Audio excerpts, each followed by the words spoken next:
Good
morning, everyone. My name is Kathy Abbott. I work for the Doughboy Foundation, and we're very happy you're joining us today. People are coming in, and as you will see, Teo Mayer, who's the visual on the camera, he's our host today for the program. The actual program will start in a few minutes. I think you'll really enjoy it. So we do have a chat room. If you have questions, you can forward questions to me. And we do have an interactive portion of the program after the video presentation and a moment of remembrance. We will have an opportunity to chat. So we'll tell you more about that. But thank you for coming.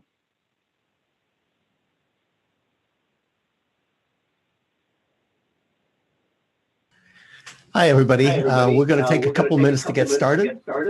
And let's see. We're just letting folks into the room.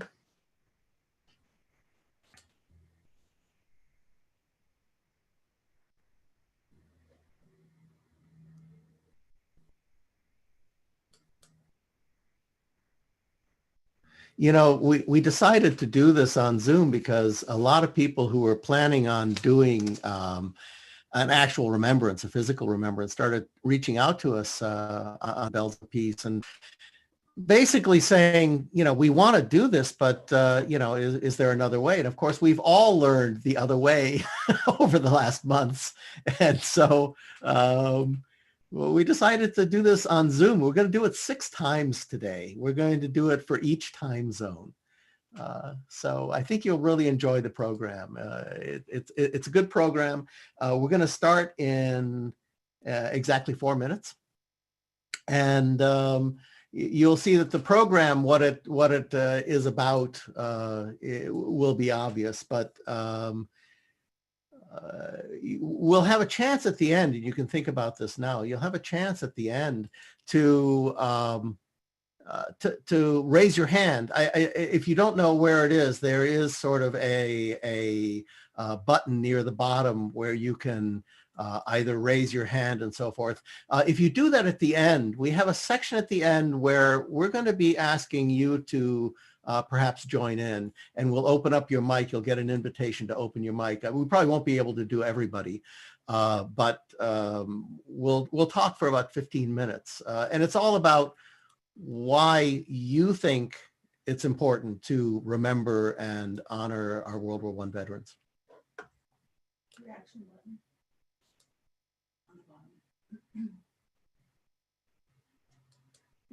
I'm still letting people into the room.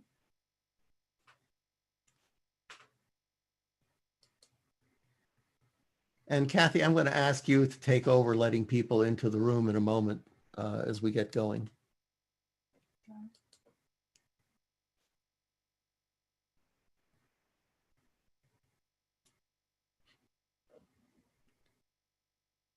It's wonderful to see all your faces. I think Zoom is just fantastic.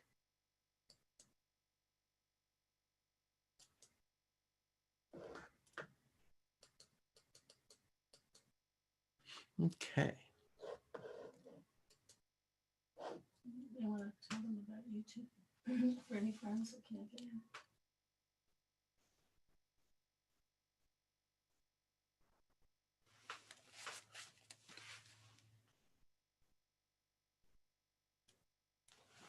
Okay. And I'm going to go ahead and take my headphones off here.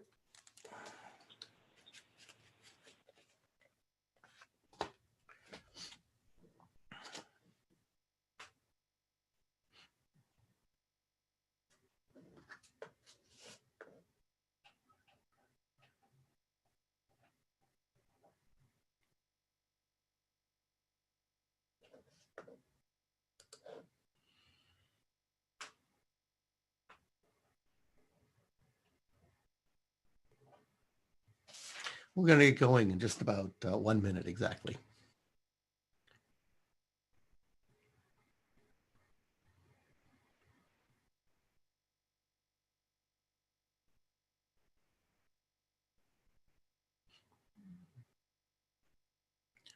Oh, that's a really good crowd of y'all.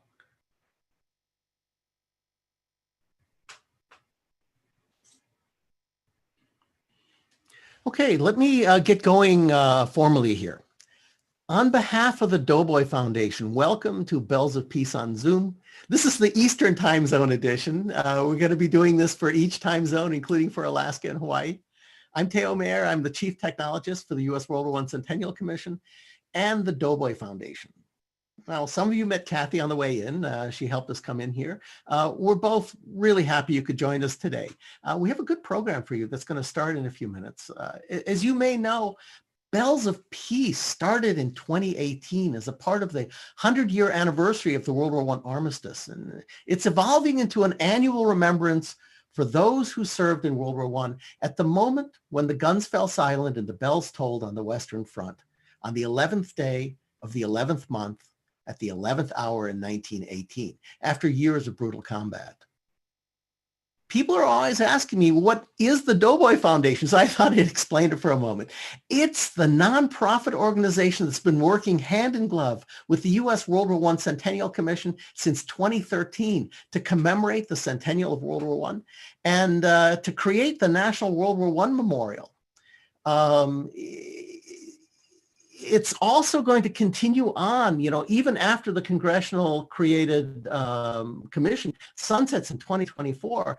The Doughboy Foundation is going to carry on the mission to keep faith with the Doughboys and to take a stewardship role in the memorial. We'll talk a little bit more about that. But most important thing today is your participation in Bells of Peace.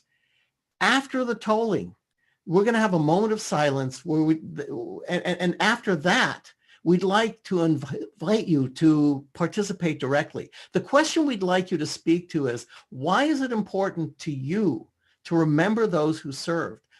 Honoring our veterans is a very personal experience, but people do like to talk about it. So if you'd like to share your thoughts with the group today, it'd be very meaningful.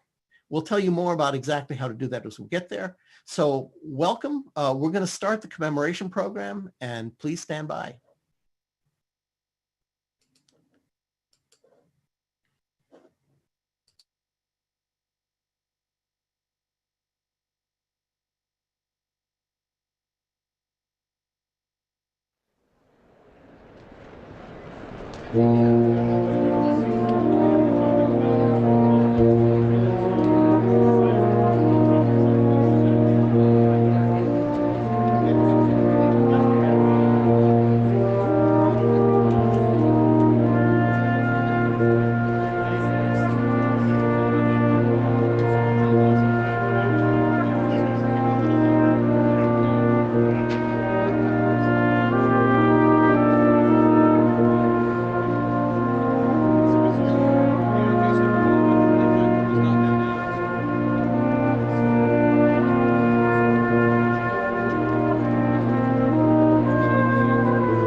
At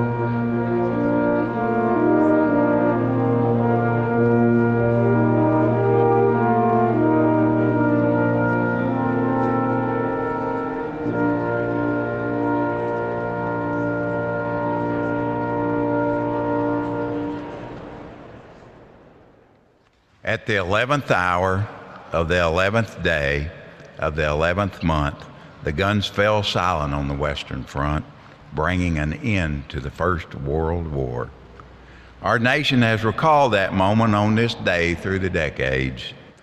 Now, 100 years later, we gather here today to remember lives sacrificed in the service of our country and those traumatized and injured in battle.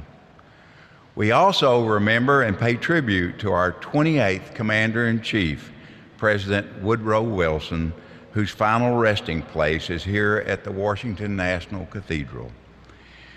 May we have such a devotion to justice and freedom that the heroism of all who fought may continue to be remembered in a nation of service and in a world of peace.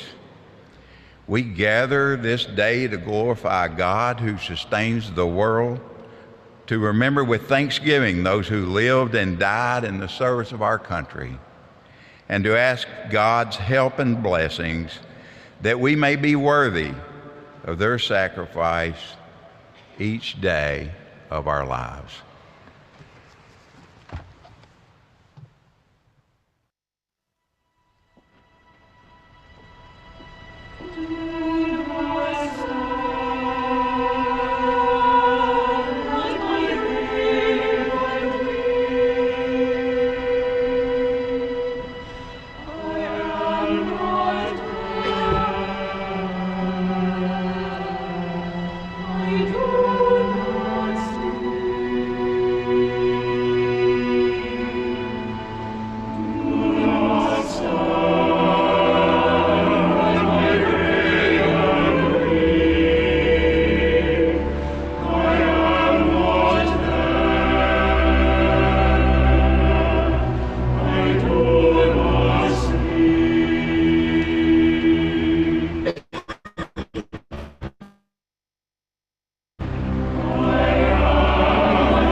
We'll now observe a moment of silence.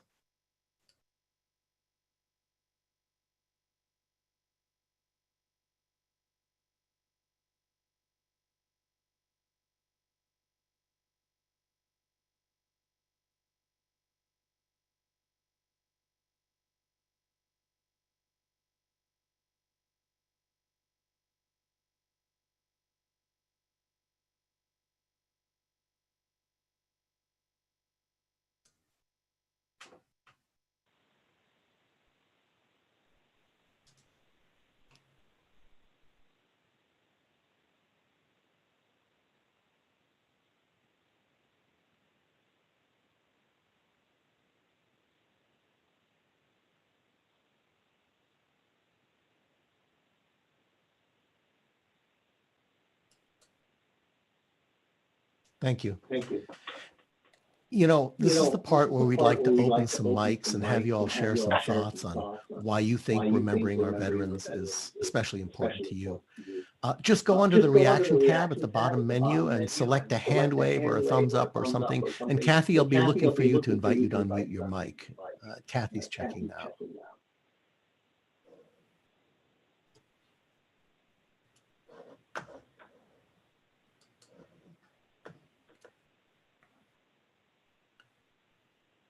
Kathy, is anybody there? I don't see anyone yet. This can also be a moment where you mention a family member's name. Oh, I see somebody, Richard Richard. I'm going to ask you to unmute, Richard.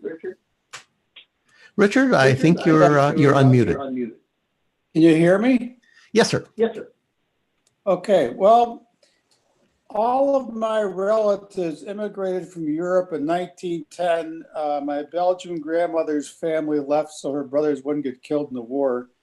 And my mother's parents came from Galicia, which was part of the Austro-Hungarian Empire. And I'm not aware of any, we had no American relatives, so none of them fought for the United States. But my father and his twin brother were born November 28, 1918, during the height of the pandemic, and they joined the Naval Reserves in 1935, and both were at Pearl Harbor when the Japanese attacked. So essentially, that's my connection. That's why I'm interested in World War I, because it's, I mean, if my relatives hadn't come here, I wouldn't be here. So anyway, that's my report.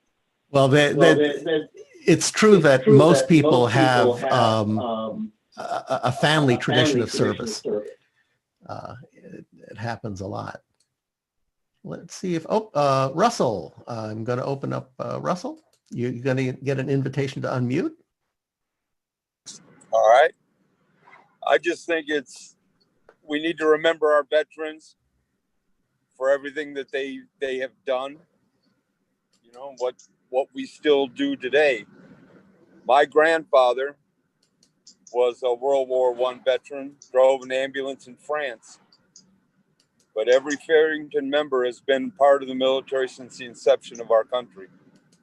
So from the revolution to today, my son, who just recently discharged, has served in the military in one way or another, not just.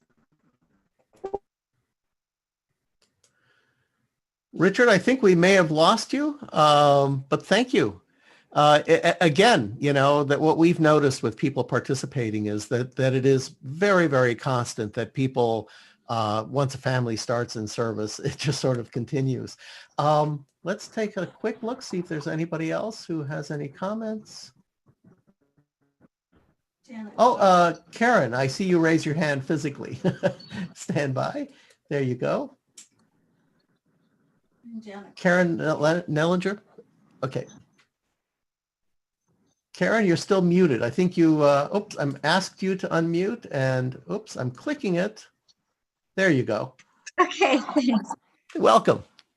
Thank you. Thank you. So happy Veterans Day to everybody. And I can share one thing, and that is my grandfather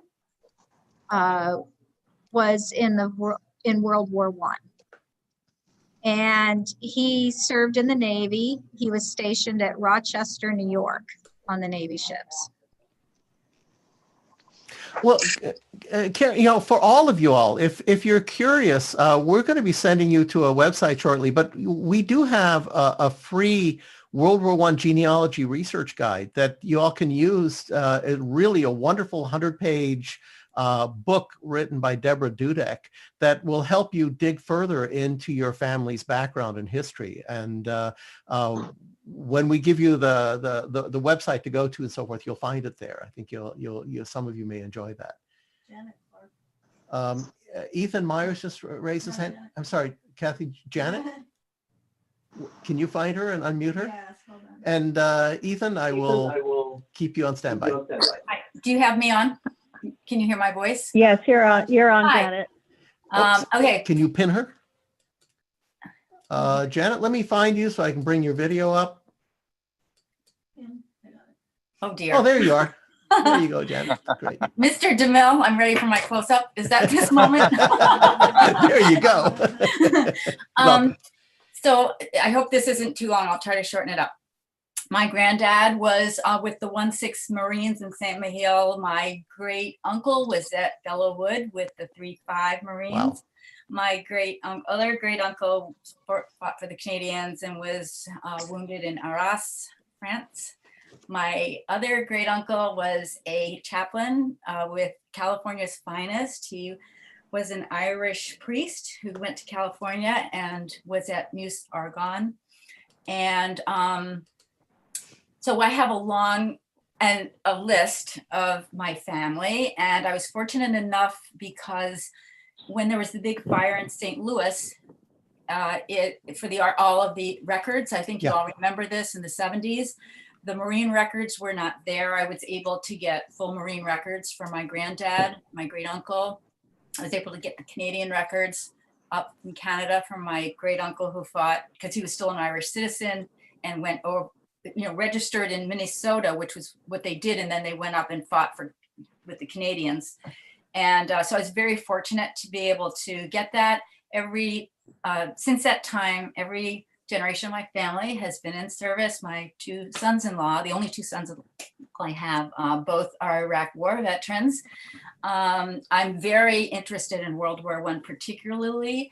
And I have, if I can show one fabulous photo, if you don't mind, of my granddad, would that be okay? Are you going to hold it up? Or I'm going to hold it up. Please. Can I do that? Of course. This is, let me see if I can get it up properly for you. This is at the World War I Museum. My granddad's on the far, I'm not sure, is it your left? This was in 1920 in Pennsylvania, Aliquippa, the first Veterans Day parade he was allowed to be in because he was stayed on during the occupation in Germany. So he didn't get home until August of 1919. And he's with a Civil War vet and a Spanish-American War vet. And I have the names of all of those people. So that's my granddad in his uniform. It's one of my favorite pictures. We were fortunate to have pictures from when he was overseas. So I have just a strong, and maybe because I grew up in a generation where all our dads were in World War II. Yeah. And I think that's different than it is now for kids, that they don't have those that communal experience like that. Because less and less people are, in military, which I'm very much an anti-war person. So I appreciate that at that level. But anyway, I'm very proud and I've done a lot of research. I've been very lucky to be able to do that. And I appreciate this very much today. It's just delightful. Thank you. Thank you. Let me get to Ethan here. And Ethan, I've just sent you a share. Awesome. So I attend Virginia Tech. I'm 19 years old. I currently attend Virginia Tech, and it is incredible to see the impact World War I and the Doughboys have had on this university in particular. Virginia Tech was founded in 1872 as a military university, and the first major war that its students participated in, all the officers that had graduated, was World War I, and there's a huge memorial. We have a big drill field in the middle of campus. And at the end, there's a huge memorial that we call the pylons with a bunch of pillars going down either side and the names of everyone who fought in World War I. And then after World War II, the names from World War II were added. So it's a daily reminder to me every time I walk across campus. that of just how much I owe to these veterans who served their country. And even then, like I said, I'm 19 years old, so I just voted in this past election for the first time. And as we had our moment of silence, I was just thinking about how that's only possible because of these people who fought. I owe them, my freedom and my choice in who governs our country. So. Thank you, Ethan. Really wonderful to hear from multiple generations. We're out of time. We're doing 6 of these today, so we're going to have to wrap it up and get ready for the next time zone. So we wanted to thank you all for participating today in our Bells of Peace Zoom. Bells of Peace, a World War I Remembrance is one of the programs being supported by the Doughboy Foundation. To learn more and to find that guide, that genealogy guide, please go to doughboy.org. Easy to remember, doughboy.org, and learn more about the foundation's work and how you can support their programs. I want to thank you for remembering the veterans of World War I, of remembering all veterans today. I'm Teo Mayer with Kathy Abbott. It's been our pleasure to host you on this very fine Veterans Day. Stay well. Stay safe, and so long.